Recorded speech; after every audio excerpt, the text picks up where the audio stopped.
निश्चित रूप से तुम एक विकट योद्धा होगा।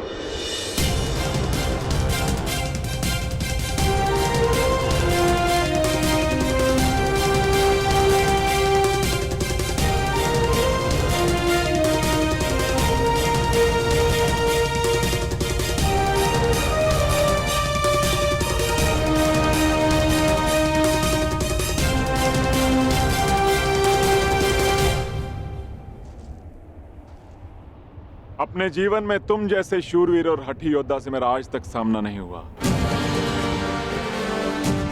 और तुम जैसे योद्धा के हाथों पराजित होना अपमान का नहीं अपितु गर्व का विषय है।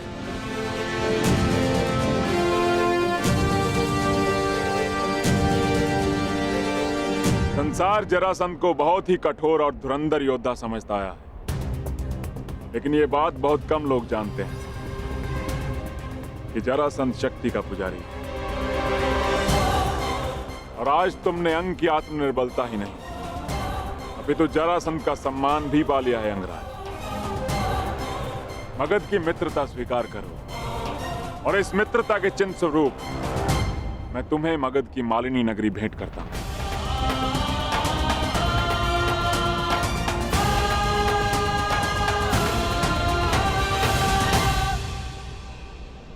मैं ये स्वीकार नहीं कर सकता मगधराज।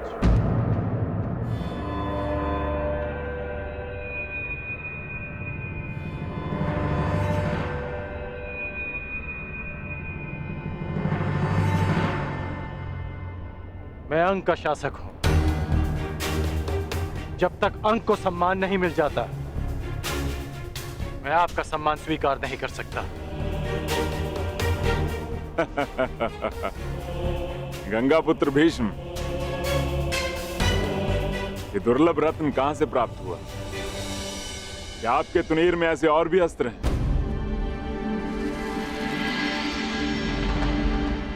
कहिए अंगराज, मैं क्या अर्पण करूं आपको? अंगवासियों को जीवन का अधिकार। मैं चाहता हूं कि उस बांध को तोड़ दिया जाए जो अंग की समृद्धि को रोक रहा है। अंगराज, ये बांध केवल अंग की समृद्धि का स्रोत नहीं है। यदि इस बांध को तोड़ दिया गया तो मगध अपने एक बड़े संसाधन से हाथ धो बैठेगा। जो मैं मांग रहा हूं वो तो ब्याज भी नहीं, जो वर्षों तक अंग से छीना गया है। और विजेता होने के नाते शर्त रखने की स्थिति में आप नहीं, मैं हूं।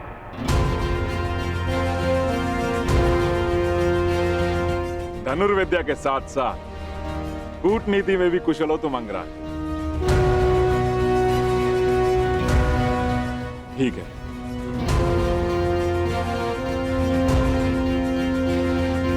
परंतु इस मांग के बदले मेरी भी एक मांग है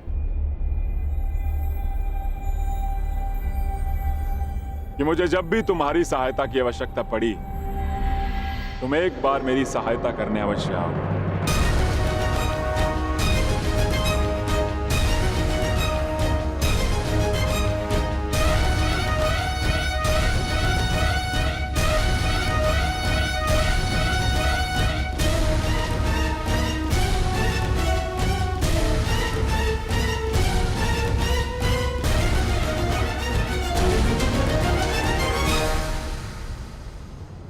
मुझे स्वीकार है।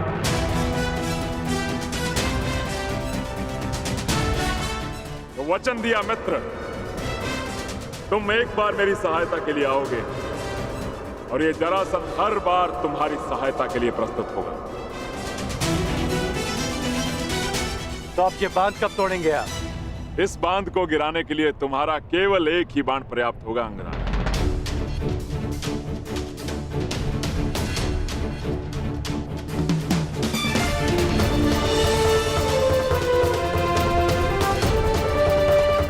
अंगवासियों, मगध नरेश का कहना है कि मेरा एक बाण उस बांध को तोड़ने के लिए पर्याप्त है, परंतु मेरा कुछ और मानना है। वर्षों तक जिस बांध के आगे आप हाथ फैलाए खड़े रहे कि वो आपकी प्यास बुझा सके, वो आज एक बार फिर आपके सामने खड़ा है।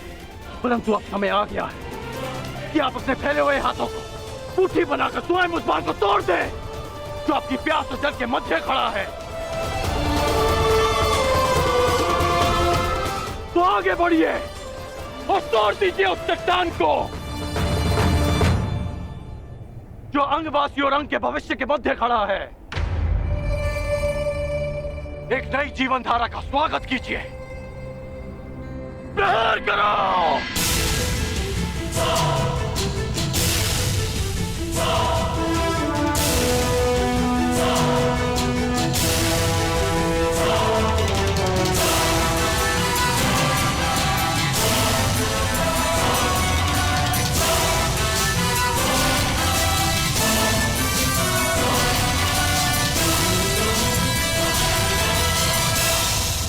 मैंने अपना अनुज और आपने अपना पुत्र खोया और उस समय हम दोनों असहाय खड़े थे।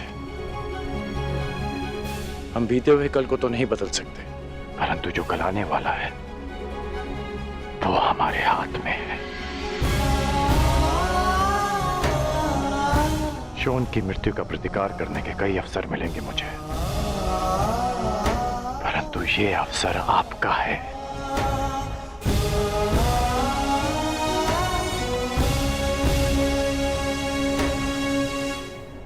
आगे बढ़िए।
हस्तिनापुर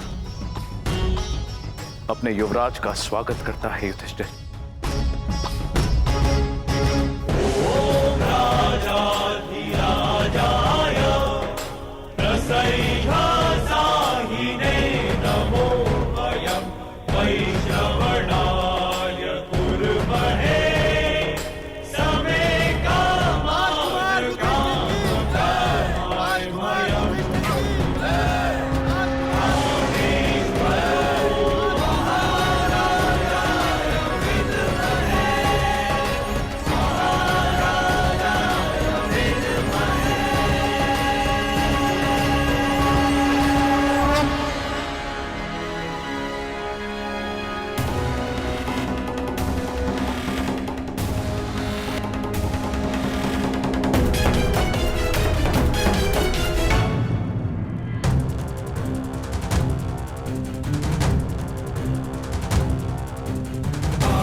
तुम्हें ये करना होगा दुशासन। नहीं भ्राताश्री, ये मुझसे नहीं होगा। ये मेरा आदेश है। प्रहार करो मुझ पे।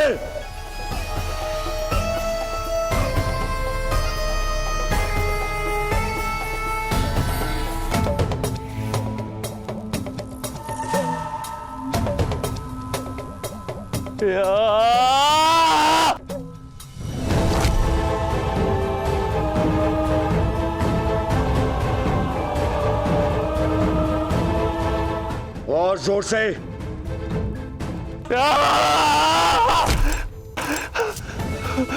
यहां ना आए, यहां मारो मेरे मुख पे।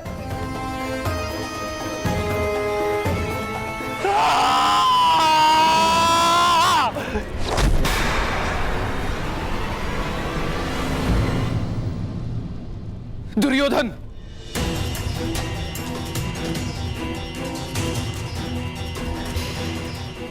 ये क्या कर रहे हो पुत्र?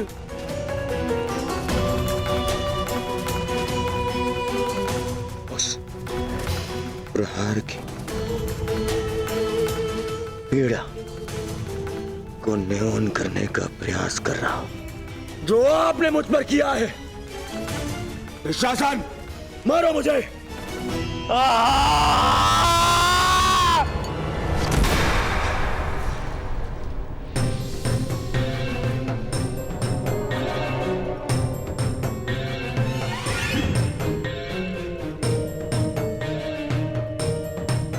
अपने पिता को कष्ट मत दो पुत्र, कष्ट मत दो। मैं तुम्हारी पीड़ा सह नहीं सकता। बोलो पुत्र, क्या चाहिए तुम्हें? क्या चाहिए? क्या चाहिए मुझे? मुझे जो चाहिए था वो तो आपने उस युधिष्ठिर को दे दिया पिताजी। उस युधिष्ठिर को!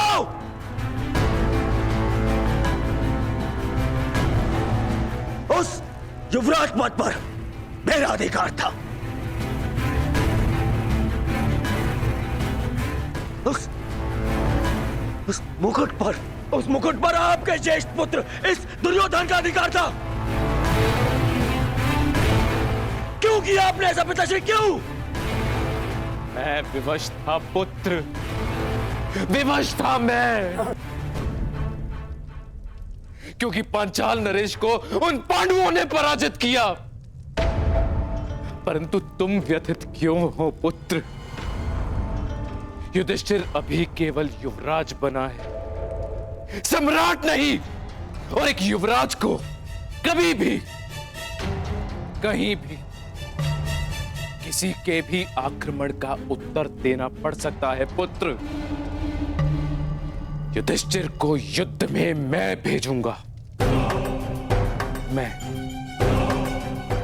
और युद्ध में प्राण तो किसी के भी जा सकते हैं ना पुत्र।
कर्ण, मैं स्वीकार करता हूं तुम्हारी योग्यता परखने में मैं असफल रहा, परंतु तुम अपनी परीक्षा में सफल हुए।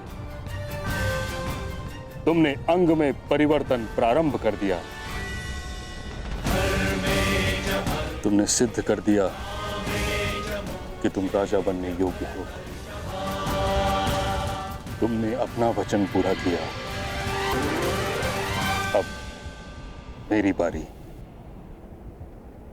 तुम्हारे वास्तविक राज अभिषेक की।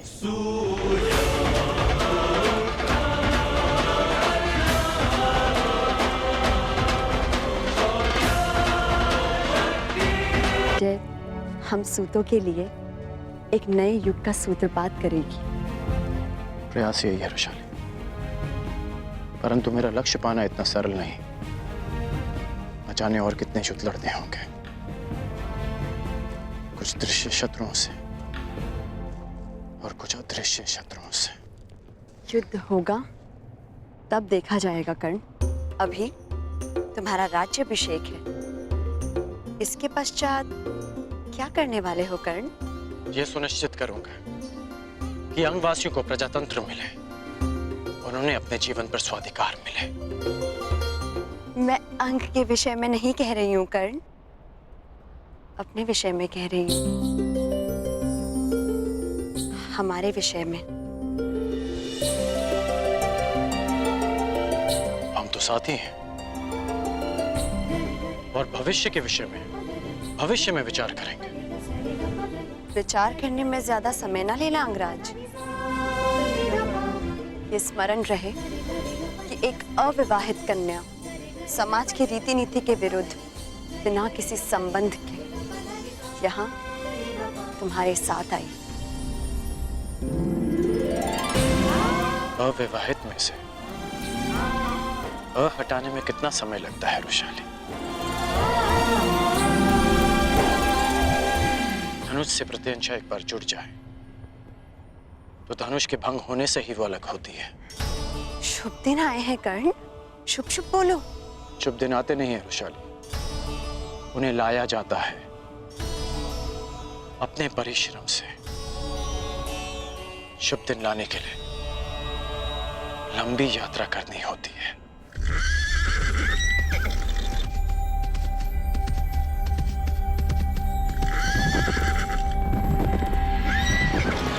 अंगराज कर्ण की, अंगराज कर्ण की, अंगराज कर्ण की, अंगराज कर्ण की, अंगराज कर्ण की, अंगराज कर्ण की।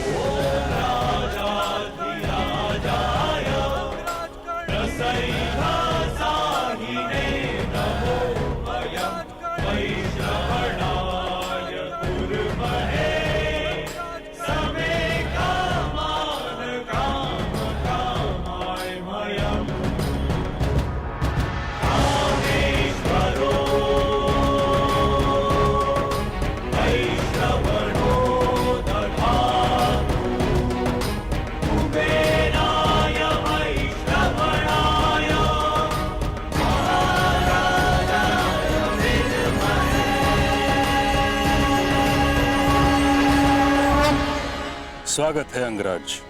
तुमने जो किया मैं उससे सहमत तो नहीं, परंतु तुम्हारी उपलब्धि का मैं सम्मान करता हूं। तुमने अपनी प्रतिज्ञा पूर्ण की, बधाई हो। मुझे प्रसन्नता है कि राधेकरण ने अपनी प्रतिज्ञा आपकी उपस्थिति में पूर्ण की। अंगवासियों,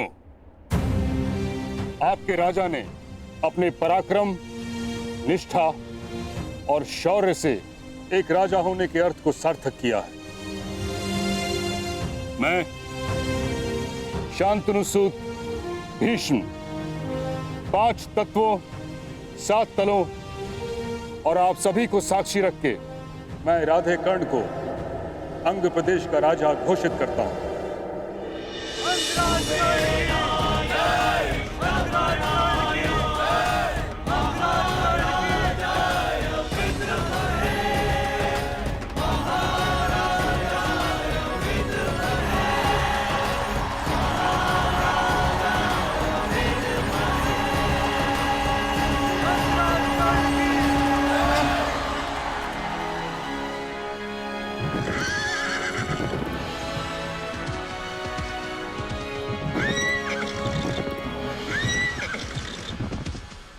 अब जैसी की परंपरा है, प्रथा है, तुम अपनी प्रजा को अपना प्रथम संबोधन दो।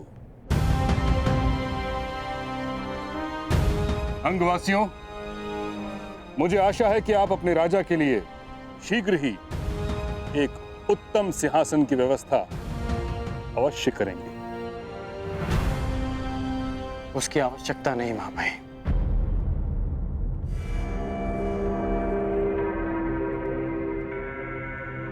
अंगराज कर्ण की अंगराज कर्ण की अंगराज कर्ण की अंगराज कर्ण की।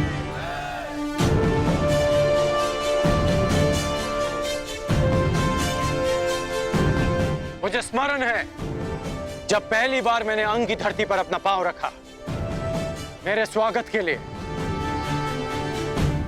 आप लोगों ने कंटकों का सिंहासन बनाया था, परंतु इस बात का मुझे शोभ नहीं, क्योंकि जिसके पास जो देने को होता है वो वही देता है।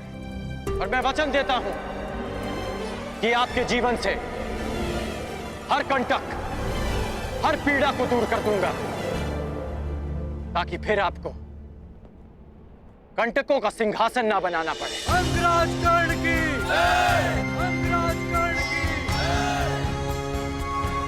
आज अंग स्वतंत्र हुआ है मित्रों, लेकिन स्वतंत्रता लक्ष्य नहीं, एक मार्ग है जिस पर चलकर हमको विकास और समानता का लक्ष्य प्राप्त करना है। मैंने एक परिवर्तन का स्वप्न देखा है, परंतु स्वप्न में दिखी समृद्धि आंख खोलते ही अदृश्य हो जाती है। भले ही स्वप्न में कितनी नदियां देख लें, परंतु आंख खोलने के पश्चात वो प्यास शांत नहीं कर पाती। इसलिए स्वप्न देखो, परंतु जागते ही उस स्वप्न को पूरा करने में जुट जाओ। अपने लक्ष्य की ओर आगे बढ़ो। अंगराज कर्ण की अंगराज कर्ण की अंगराज कर्ण की। मुझे भले ही अंगराज की पदवी मिल गई हो, परंतु मैं आज भी सूत पुत्र राधेकर्ण हूं। वो राधेकर्ण जिसे योग्यता के अनुकूल भी सम्मान नहीं मिला।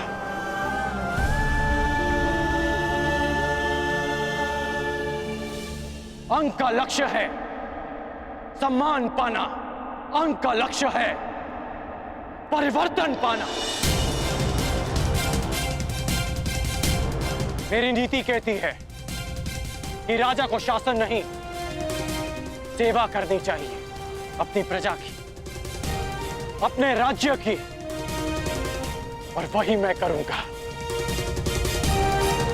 मैं आपको स्वतंत्रता देता हूं कि आप अपना भविष्य स्वयं चुन सकते हैं। अब से जन्म के आधार पर नहीं, कर्म के आधार पर वर्ण निश्चित किया जाएगा।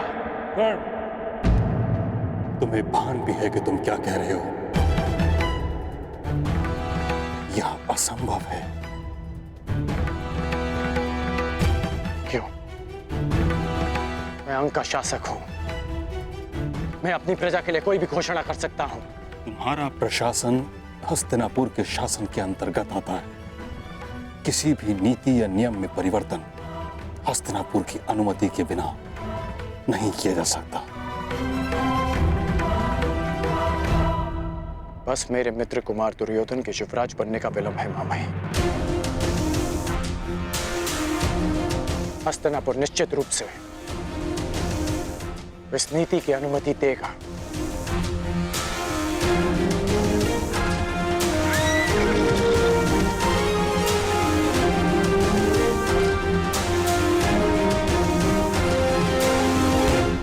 ये कौन है?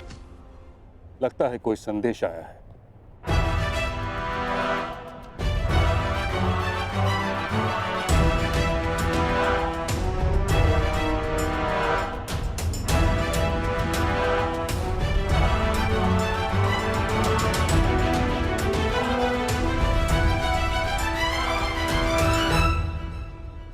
हस्तिनापुर को अपना युवराज मिल चुका है कर्ण।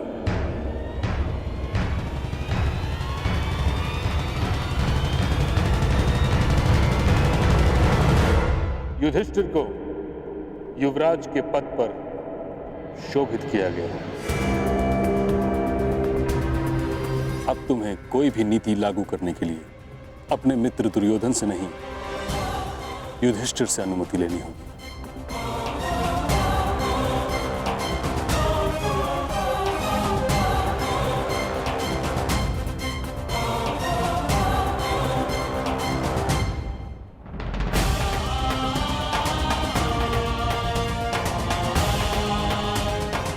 मेरी प्रजा मुझे अनुमति दे चुकी है मां महीम। अंग की प्रजा में परिवर्तन आ चुका है। शीघ्र ही परंपरा में भी परिवर्तन आएगा। यदि मैं जरासंध को पराजित कर सकता हूं तो मैं अन्याय और अनीति के इस दानव को भी पराजित करूंगा। जिस तरह अंगवासियों ने इस बांध को तोड़ा है, उसी तरह परंपरा और अन्याय का यह बांध भी टूटेगा जिसने हमारी जीवन धारा को रोक रखा है। परंतु अभी मुझे अपने मित्र के पास जाना होगा। इस समय उसे मेरी आवश्यकता है। उसे बहुत बड़ा आघात लगा होगा मामा। आज्ञा दीजिए।